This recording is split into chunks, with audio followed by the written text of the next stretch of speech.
அன்பியும் YouTube இல்லந்தோறும் இறைசாட்சி உள்ளந்தோறும் மகிழ்ச்சி. இரு நாடுகளின் அரசு தலைவர்கள் திருத்தந்தையுடன் சந்திப்பு.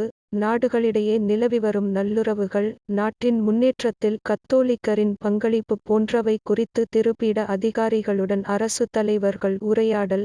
ஜனவரி 19 வெள்ளிக்கிழமையன்று கசாகிஸ்தான் நாட்டு அரசு தலைவர் கஸ்ஸி ஜோமா டோகாயேவ் அவர்களும் கொலம்பியா நாட்டு அரசு தலைவர் குஸ்டாவோ பிரான்சிஸ்கோ பெட்ரோ உரேகோ அவர்களும் திருத்தந்தையை தனித்தனியாக சந்தித்து உரையாடினர்.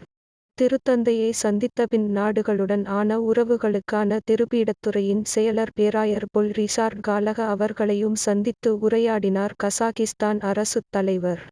கசாகிஸ்தான் அரசு தலைவருக்கும் திருப்பீட உயர்மட்ட அதிகாரிகளுக்கும் இடையே இடம்பெற்ற சந்திப்பின்போது இரு தரப்பினருக்கும் இடையே நிலவி வரும் நல்லுறவுகள், மதங்களிடையேயான பேச்சுவார்த்தைகளில் முன்னேற்றம், நாட்டின் முன்னேற்றத்தில் கத்தோலிக்கரின் பங்களிப்பு போன்றவை குறித்து கலந்துரையாடப்பட்டன. திருத்தந்தையை சந்தித்து உரையாடியபின் கொலம்பியா நாட்டு அரசு தலைவர் குஸ்டாவோ பெட்ரோ அவர்களும் நாடுகளுடன் உறவுகளுக்கான திருப்பீடத்துறை செயலர் பேராயர் கல்லகர் அவர்களை சந்தித்து கலந்துரையாடினார்.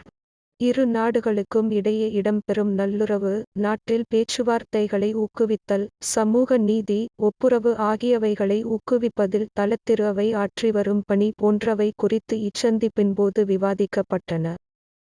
இந்த அன்பியம் யூடியூப் சேனலை நீங்கள் ஷேர் பண்ணுங்க, சப்ஸ்கிரைப் பண்ணுங்க, லைக் பண்ணுங்க. Wish you all the best.